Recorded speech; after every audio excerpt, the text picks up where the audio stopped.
नमस्कार। आदरणीय श्री वीपी सिंह बदनौर जी, महिम राज्यपाल एवं प्रशासक चंडीगढ़ प्रशासन। माननीय, आपने 17 तारीख को एक सार्वजनिक अपील की थी कि जितने भी चंडीगढ़ में लैंडलॉर्ड हैं वो अपने अपने किराएदारों का कुछ किराया कम कर दें। अच्छी अपील थी आपकी, हम उसका स्वागत करते हैं, लेकिन अभी तक ये मालूम नहीं पड़ा कि कितने लोगों ने आपकी उस अपील पे अमल किया है या नहीं। लेकिन मैं समझता हूँ कि कहावत है एक कि हर अच्छी शुरुआत पहले अपने घर से करनी चाहिए। तो अगर अच्छा होता कि चंडीगढ़ प्रशासन अपने तौर पर लोगों को राय देने का कुछ फ़ैसला ले लेता तो लोगों को आपको फॉलो करने में थोड़ी आसानी रहती। प्रशासक महोदय, इस कोरोना में जो 1.5 साल होने को जा रहा है, लोगों की कमर तोड़ के रख दी है। सबसे ज़्यादा प्रभाव इसका गरीब लोगों पर और मध्यम वर्ग के लोगों पर पड़ा है, और चंडीगढ़ में ज़्यादा रहने वालों के लोग इसी वर्ग के लोगों की है। बहुत से लोगों की नौकरियां चली गई, बहुत से लोगों की नौकरियों में तनख्वाह में लोगों ने कटौती कर दी, बहुत सी दुकानें साल 1.5 साल से बंद पड़ी हैं। इसलिए मेरी आपसे प्रार्थना है कि कुछ रायतें अगर चंडीगढ़ प्रशासन घोषित कर दे तो अच्छा होगा। सबसे पहले मैं चाहता हूं कि एक फ़ाइल नगर निगम ने आपके पास भेजी है, जिसमें जो 3 गुना पानी के रेट चंडीगढ़ में बढ़ा दिए गए, इसमें उन्होंने कम करने के लिए कहा है। बार बार भारतीय जनता पार्टी के हमारे साथी आपसे भी मिलते हैं, राजभवन के बाहर आकर लोगों को भी कहते हैं कि हमने तो चाहते हैं लेकिन राज्यपाल महोदय नहीं मान रहे। ये महोदय, आपकी इसमें मैं कोई गलती नहीं निकाल रहा, लेकिन अगर उनको फाइनेंशियल मैनेजमेंट नहीं आती म्यूनसिपल कॉरपोरेशन में, तो इसमें ना प्रशासन का कसूर है ना जनता का कसूर है। इसलिए अगर आप अपनी कलम का इस्तेमाल करके वो रेटों को कम कर दें तो लोगों को बहुत एक भारी राहत मिलेगी।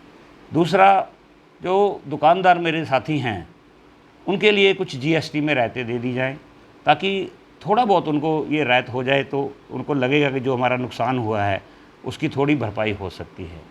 तीसरा, सर, मैंने पहले भी एक आपको मेल भेजा था, उसमें मैंने कहा था कि अगर जम्मू कश्मीर जैसी दूसरी यूनियन टेरिटरीज़ पानी और बिजली के रेट आधे कर सकती है जो पहले चल रहे थे, तो क्या कारण है चंडीगढ़ नहीं कर सकता? वहाँ भी केंद्र का अधीन है और चंडीगढ़ भी केंद्र के अधीन है। तो ये थोड़ा ज़्यादती लगती है कि एक स्टेट में आप कर दें और दूसरी में ना करें। तो अगर ये आदेश भी हो जाए। अब तीसरा, प्रशासन ने बिलों के लिए आगे कहा कि हम डेट बढ़ा रहे हैं, उसका क्या फ़ायदा होगा?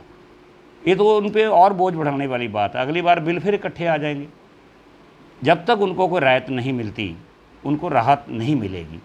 तीसरा, जो चंडीगढ़ प्रशासन ने एक फ़ैसला किया है कि जाके वो गरीब लोगों को, जो गरीबी रेखा के नीचे जिनके कार्ड बने हुए, उनको 5 किलो हर परिवार के सदस्य के प्रति 5 किलो गेहूँ दिया जा रहा है।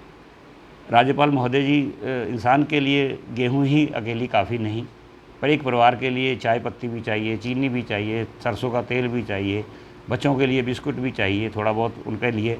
तो मेरी आपसे प्रार्थना है कि या तो एक किट बने पूरी और एक घर को दी जाए, या बेहतर हो कि जो बार बार देश में भी मांग उठ रही है कि ऐसे परिवारों को अब इसको उससे ना बांधा जाए कि ये गरीबी रेखा का कार्ड बना हुआ या नहीं बना हुआ।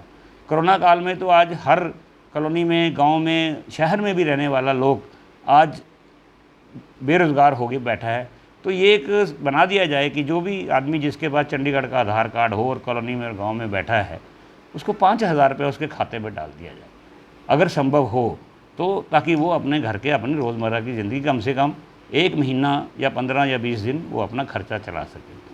तीसरा, सर, मैं एक दरख्वास्त करना चाहता हूँ, जो दुकानदार हैं चंडीगढ़ के लॉकडाउन के अंदर आपने कुछ ज़रूरी वस्तुओं के सामान की दुकानों को छोड़कर सबको बंद कर दिया है। शायद एक्सपर्ट या प्रशासन का मकसद एक ही है कि इस कोरोना चेन को तोड़ा जाए।